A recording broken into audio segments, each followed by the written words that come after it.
by Louisa May Alcott. Chapter 15. In the Willow. The old tree saw and heard a good many little scenes and confidences that summer, because it became the favorite retreat of all the children, and the willow seemed to enjoy it, for a pleasant welcome always met them, and the quiet hours spent in its arms did them all good. It had a great deal of company one Saturday afternoon, and some little bird reported what went on there. First came Nan and Daisy with their small tubs and bits of soap, for now and then they were seized with a tidy fit and washed up all their dolls' clothes in the brook. Asia would not have them slopping round in her kitchen, and the bathroom was forbidden, since Nan forgot to turn off the water till it overflowed and came gently dripping down through the ceiling. Daisy went systematically to work, washing first the white and then the colored things, rinsing them nicely and hanging them to dry on a cord fastened from one barberry bush to another, and pinning them up with a set of tiny clothespins Ned had turned for her. But Nan put all her little things to soak in the same tub, and then forgot them while she collected thistledown to stuff a pillow for Semiramis, Queen of Babylon, as one doll was named. This took some time, and when Mrs. Giddy-Gaddy came to take out her clothes, deep green stains appeared on everything, for she had forgotten the green silk lining of a certain cape, and its color had soaked nicely into the pink and blue gowns, the little chemises, and even the best ruffled petticoat. "Oh, me, what a mess!" sighed Nan. "Lay them on the grass to bleach," said Daisy, with an air of experience. "So I will, and we can sit up in the nest and watch that they don't blow away." The Queen of Babylon's wardrobe was spread forth upon the bank, and turning up their tubs to dry, the little washerwomen climbed into the nest, and fell to talking, as ladies are apt to do in the pauses of domestic labor. "I'm going to have a feather bed to go with my new pillow," said Mrs. Giddy-Gaddy, as she transferred the thistledown from her pocket to her handkerchief, losing about half in the process. "I wouldn't. Aunt Jo says feather beds aren't healthy. I never let my children sleep on anything but a mattress," returned Mrs. Shakespeare Smith decidedly. "I don't care. My children are so strong they often sleep on the floor and don't mind it," which was quite true. "I can't afford 9 mattresses, and I like to make beds myself." "Won't Tommy charge for the feathers?" "Maybe he will, but I shan't pay him, and he won't care," returned Mrs. G., taking a base advantage of the well-known good nature of T. Bangs. "I think the pink will fade out of that dress sooner than the green mark will," observed Mrs. S., looking down from her perch and changing the subject, for she and her gossip differed on many points, and Mrs. Smith was a discreet lady. "Never mind. I'm tired of dolls, and I guess I shall put them all away and attend to my farm. I like it rather better than playing house," said Mrs. G., unconsciously expressing the desire of many older ladies, who cannot dispose of their families so easily, however. "But you mustn't leave them. They will die without their mother," cried the tender Mrs. Smith. "Let 'em die, then. I'm tired of fussing over babies, and I'm going to play with the boys. They need me to see to 'em," returned the strong-minded lady. Daisy knew nothing about women's rights. She quietly took all she wanted, and no one denied her claim, because she did not undertake what she could not carry out, but unconsciously used the all-powerful right of her own influence to win from others any privilege for which she had proved her fitness. Nan attempted all sorts of things, undaunted by direful failures, and clamored fiercely to be allowed to do everything that the boys did. They laughed at her, hustled her out of the way, and protested against her meddling with their affairs. But she would not be quenched, and she would be heard, for her will was strong, and she had the spirit of a rampant reformer. Mrs. Bear sympathized with her, but tried to curb her frantic desire for entire liberty, showing that she must wait a little, learn self-control, and be ready to use her freedom before she asked for it. Nan had meek moments when she agreed to this, and the influences at work upon her were gradually taking effect. She no longer declared that she would be an engine-driver or a blacksmith, but turned her mind to farming, and found in it a vent for the energy bottled up in her active little body. It did not quite satisfy her, however, for her sage and sweet marjoram were dumb things, and could not thank her for her care. She wanted something human to love, work for, and protect, and was never happier than when the little boys brought their cut fingers, bumped heads, or bruised joints for her to mend up. Seeing this, Mrs. Joe proposed that she should learn how to do it nicely, and Nursey had an apt pupil in bandaging, plastering, and fomenting. The boys began to call her Dr. Giddy-Gaddy, and she liked it so well that Mrs. Joe one day said to the professor, "Fritz, I see what we can do for that child. She wants something to live for even now, and will be one of the sharp, strong, discontented women if she does not have it. Don't let us snub her restless little nature, but do our best to give her the work she likes, and by persuade her father to let her study medicine. She will make a capital doctor, for she has courage, strong nerves, a tender heart, and an intense love and pity for the weak and suffering." Mr. Bear smiled at first, but agreed to try, and gave Nan an herb garden, teaching her the various healing properties of the plants she tended, and letting her try their virtues on the children and the little illnesses they had from time to time. She learned fast, remembered well, and showed a sense and interest most encouraging to her professor, who did not shut his door in her face because she was a little woman. She was thinking of this as she sat in the willow that day, and when Daisy said in her gentle way, "I love to keep house, and mean to have a nice one for Demi when we grow up and live together," Nan replied with decision, "Well, I haven't got any brother, and I don't want any house to fuss over. I shall have an office, with lots of bottles and drawers and pestle things in it, and I shall drive round in a horse and chaise, and cure sick people. That will be such fun." "Ugh! How can you bear the bad-smelling stuff and the nasty little powders and castor oil and senna and hive syrup?" cried Daisy, with a shudder. "I shan't have to take any, so I don't care. Besides, they make people well, and I like to cure folks. Didn't my sage tea make Mother Bear's headache go away, and my hops stop Ned's toothache in 5 hours? So now." "Shall you put leeches on people, and cut off legs, and pull out teeth?" asked Daisy, quaking at the thought. "Yes, I shall do everything. I don't care if the people are all smashed up. I shall mend them. My grandpa was a doctor, and I saw him sew a great cut in a man's cheek, and I held the sponge and wasn't frightened a bit, and grandpa said I was a brave girl." "How could you? I'm sorry for sick people, and I like to nurse them, but it makes my legs shake, so I have to run away. I'm not a brave girl," sighed Daisy. "Well, you can be my nurse, and cuddle my patients when I have given them the physic and cut off their legs," said Nan, whose practice was evidently to be of the heroic kind. "Ship ahoy! Where are you, Nan?" called a voice from below. "Here we are."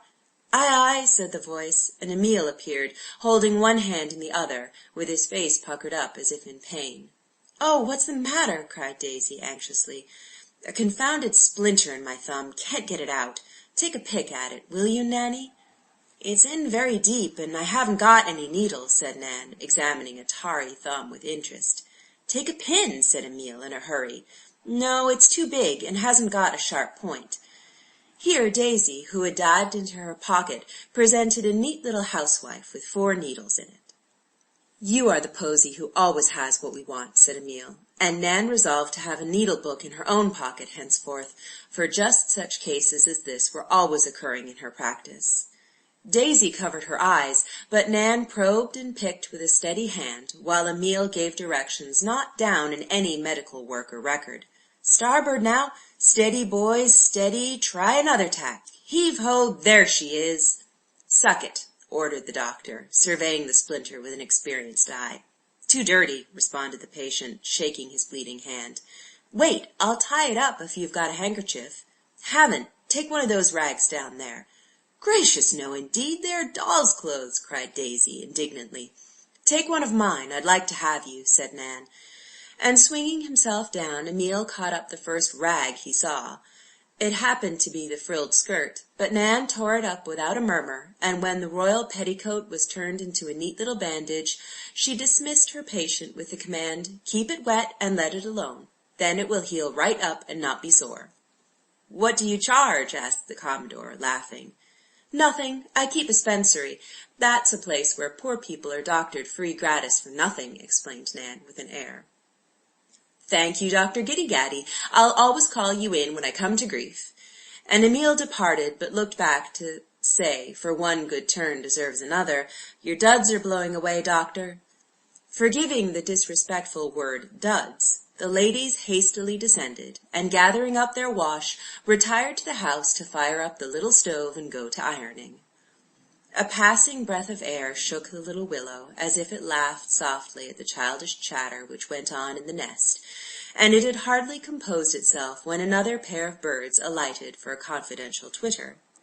"Now I'll tell you the secret," began Tommy, who was swelling visibly with the importance of his news. "Tell away," answered Nat, wishing he had brought his fiddle, it was so shady and quiet here.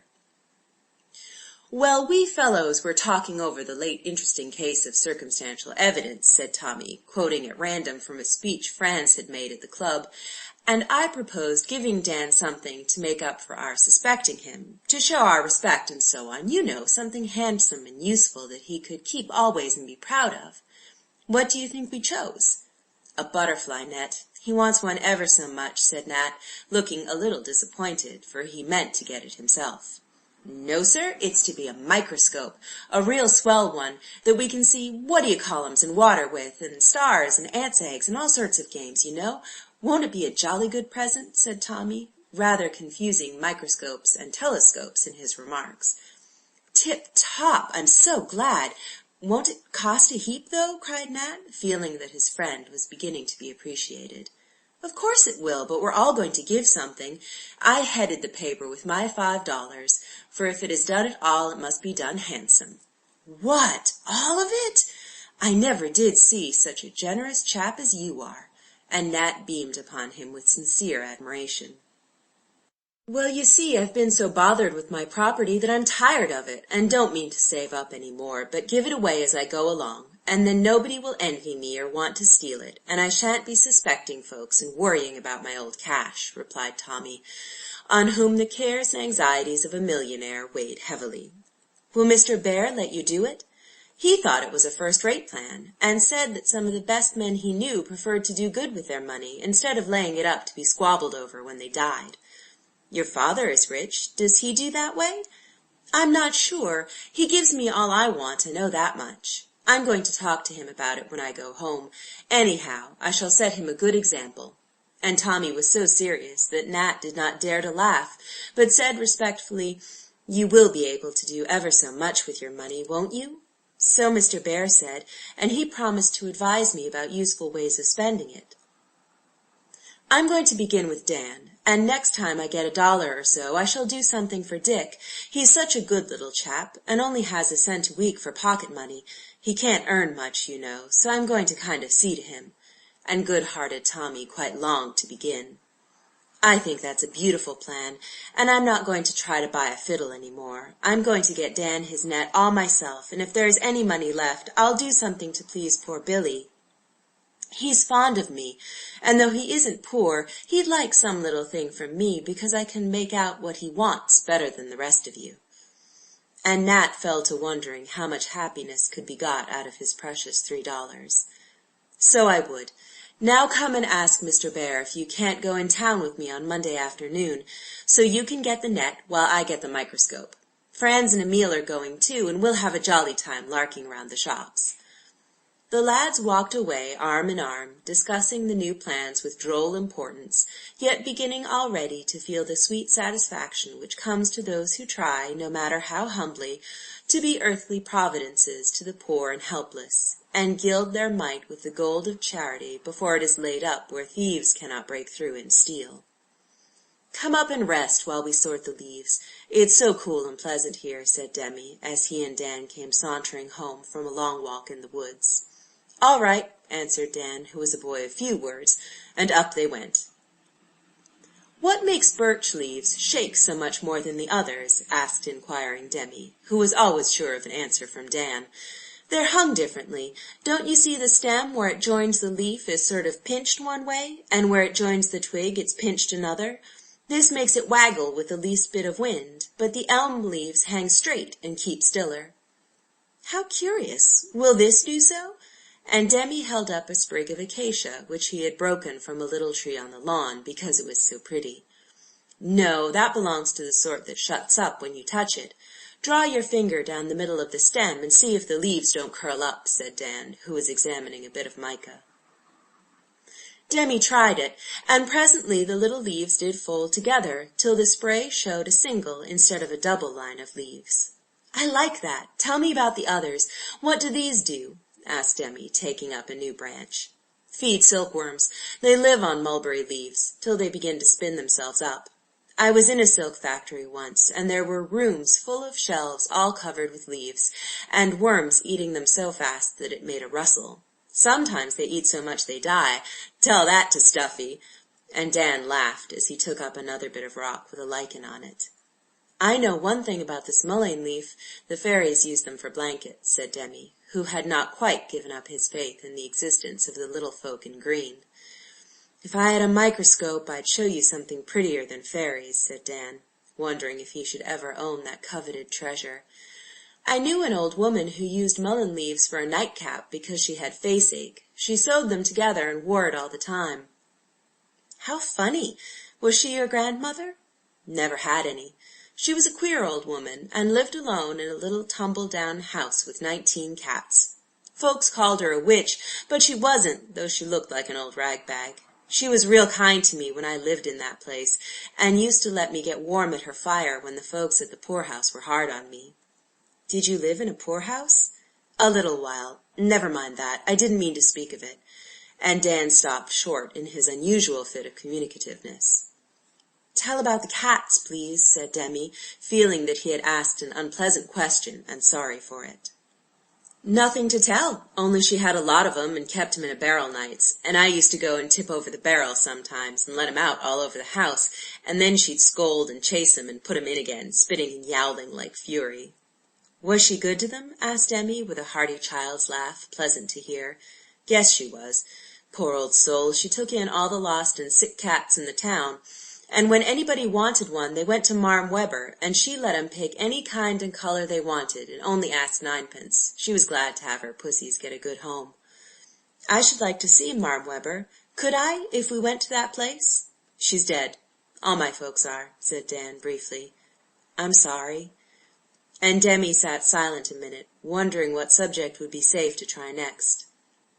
He felt delicate about speaking of the departed lady, but was very curious about the cats, and could not resist asking softly, "Did she cure the sick ones?" "Sometimes. One had a broken leg, and she tied it up to a stick, and it got well, and another had fits, and she doctored it with yarbs till it was cured. But some of 'em died, and she buried 'em, and when they couldn't get well she killed 'em easy." "How?" asked Demi, feeling that there was a peculiar charm about this old woman, and some sort of joke about the cats, because Dan was smiling to himself. "A kind old lady who was fond of cats told her how, and gave her some stuff, and sent all her own pussies to be killed that way. Marm used to put a sponge wet with ether in the bottom of an old boot, then poke puss in head downwards. The ether put her to sleep in a jiffy, and she was drowned in warm water before she woke up. I hope the cats didn't feel it. I shall tell Daisy about that. You have known a great many interesting things, haven't you?" asked Demi, and fell to meditating on the vast experience of a boy who had run away more than once and taken care of himself in a big city. "Wish I hadn't sometimes." "Why? Don't remembering them feel good?" "No. It's very singular how hard it is to manage your mind," said Demi, clasping his hands round his knees, and looking up at the sky as if for information upon his favourite topic. "Devilish hard. No, I don't mean that." And Dan bit his lips, for the forbidden word slipped out in spite of him, and he wanted to be more careful with Demi than with any of the other boys. "I'll play I didn't hear it," said Demi, "and you won't do it again, I'm sure." "Not if I can help it. That's one of the things I don't want to remember. I keep pegging away, but it don't seem to do much good," and Dan looked discouraged. "Yes, it does. You don't say half so many bad words as you used to, and Aunt Jo is pleased because she said it was a hard habit to break up." "Did she?" And Dan cheered up a bit. "You must put swearing away in your fault drawer and lock it up. That's the way I do with my badness." "What do you mean?" asked Dan, looking as if he found Demi almost as amusing as a new sort of cockchafer or beetle. "Well, it's one of my private plays, and I'll tell you, but I think you'll laugh at it," began Demi, glad to hold forth on this congenial subject. "I play that my mind is a round room, and my soul is a little sort of creature with wings that lives in it. The walls are full of shelves and drawers, and in them I keep my thoughts, and my goodness and badness, and all sorts of things. The goods I keep where I can see them, and the bads I lock up tight, but they get out, and I have to keep putting them in and squeezing them down, they are so strong. The thoughts I play with when I'm alone or in bed, and I make up and do what I like with them. Every Sunday I put my room in order and talk with the little spirit that lives there, and tell him what to do. He is very bad sometimes and won't mind me, and I have to scold him and take him to Grandpa. He always makes him behave and be sorry for his faults, because Grandpa likes this play, and gives me nice things to put in the drawers, and tells me how to shut up the naughties. Hadn't you better try that way? It's a very good one. And Demi looked so earnest and full of faith that Dan did not laugh at his quaint fancy, but said soberly, "I don't think there is a lock strong enough to keep my badness shut up. Anyway, my room is in such a clutter I don't know how to clear it up. You keep your drawers in the cabinet all spandy nice. Why can't you do the others?" "I ain't used to it. Will you show me how?" And Dan looked as if inclined to try Demi's childish way of keeping a soul in order.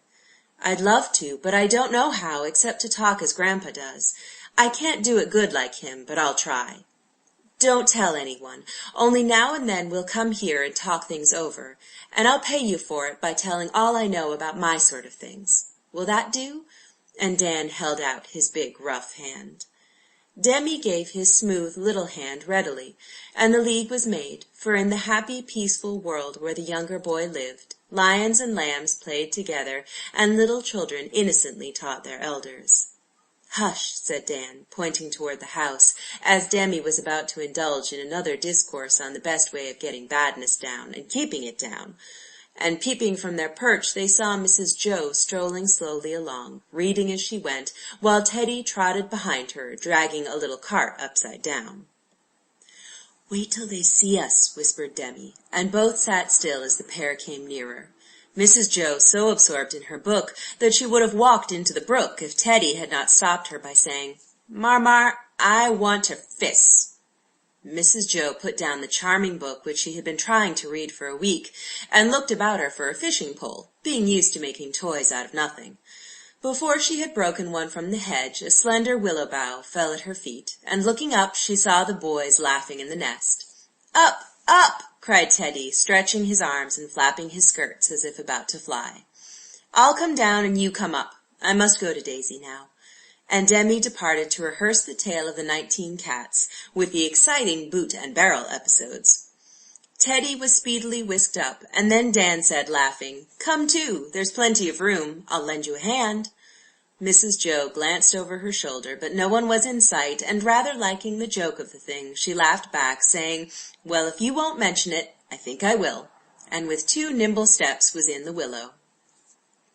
"I haven't climbed a tree since I was married. I used to be very fond of it when I was a girl," she said, looking well pleased with her shady perch. "Now you read if you want to, and I'll take care of Teddy," proposed Dan, beginning to make a fishing rod for impatient baby. "I don't think I care about it now. What were you and Demi at up here?" asked Mrs. Joe, thinking from the sober look on Dan's face that he had something on his mind.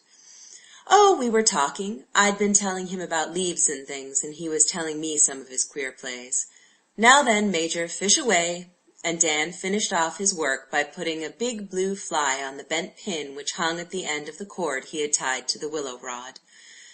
Teddy leaned down from the tree, and was soon wrapped up in watching for the fish which he felt sure would come.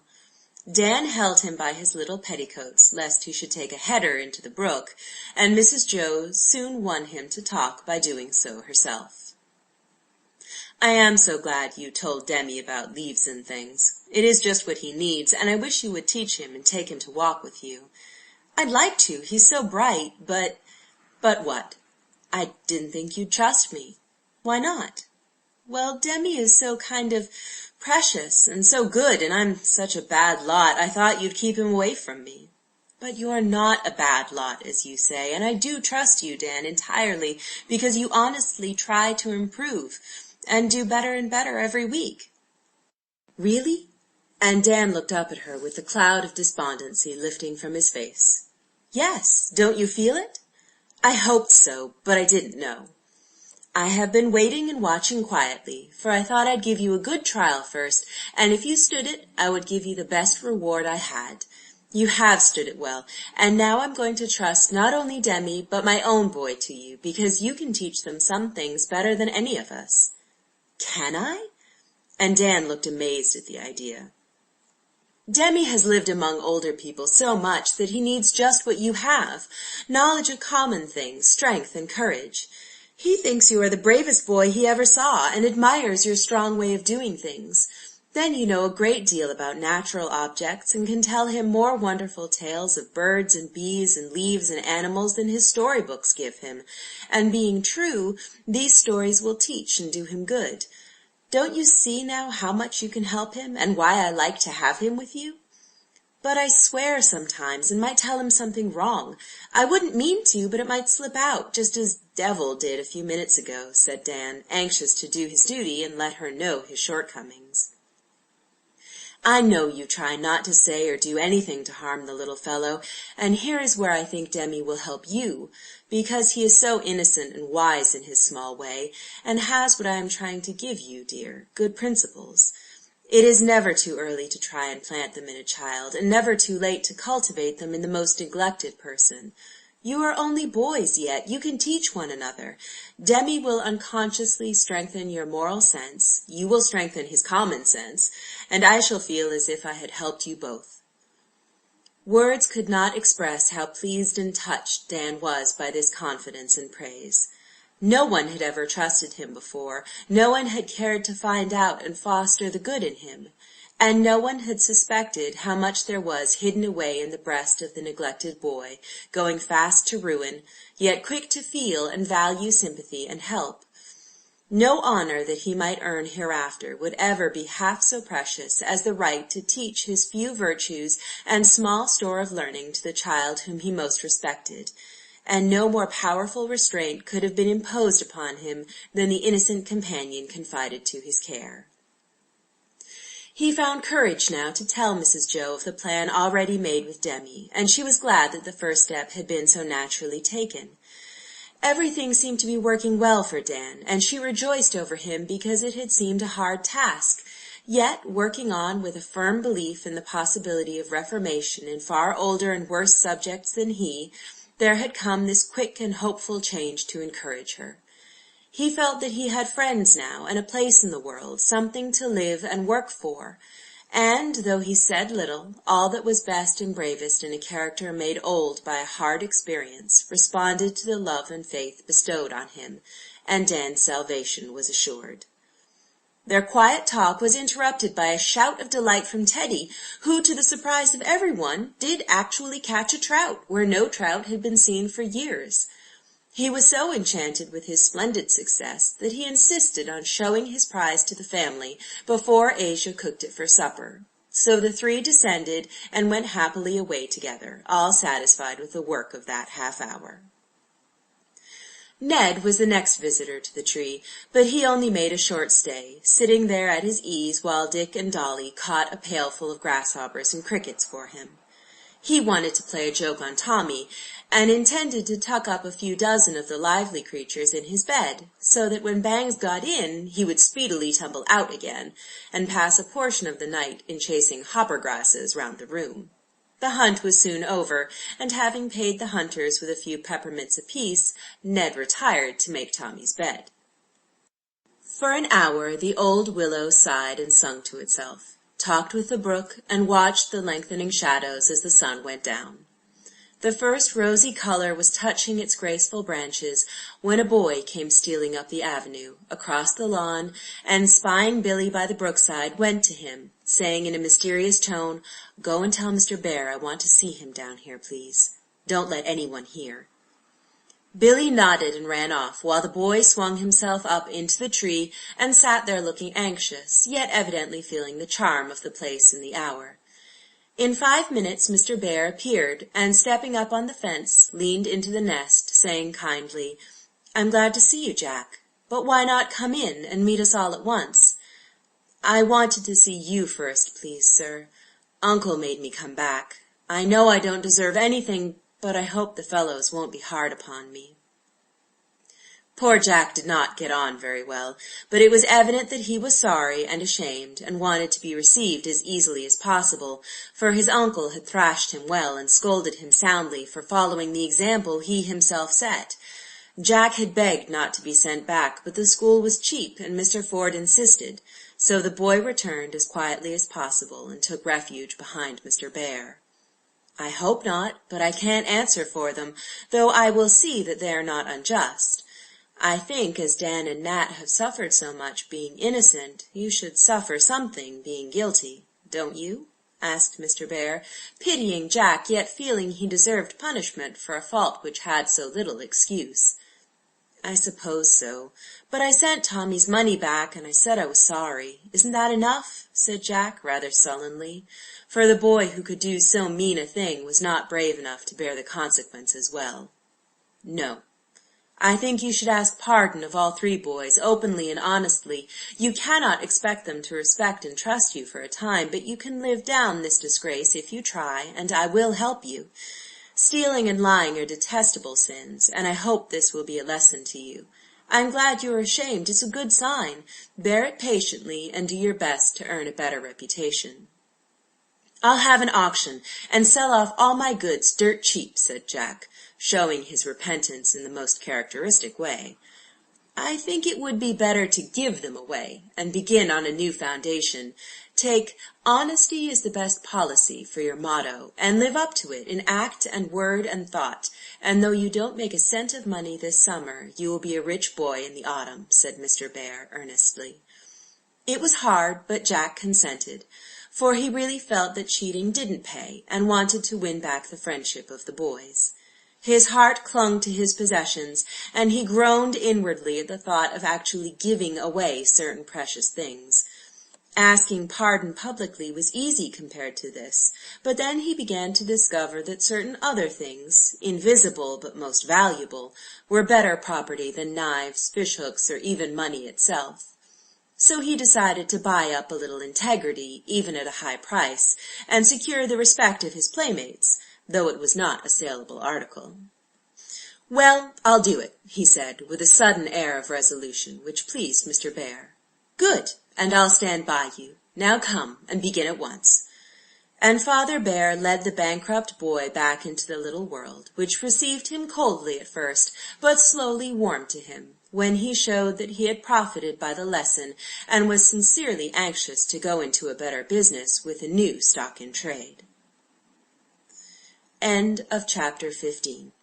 Recording by Crowgirl, caracrow.blogspot.com.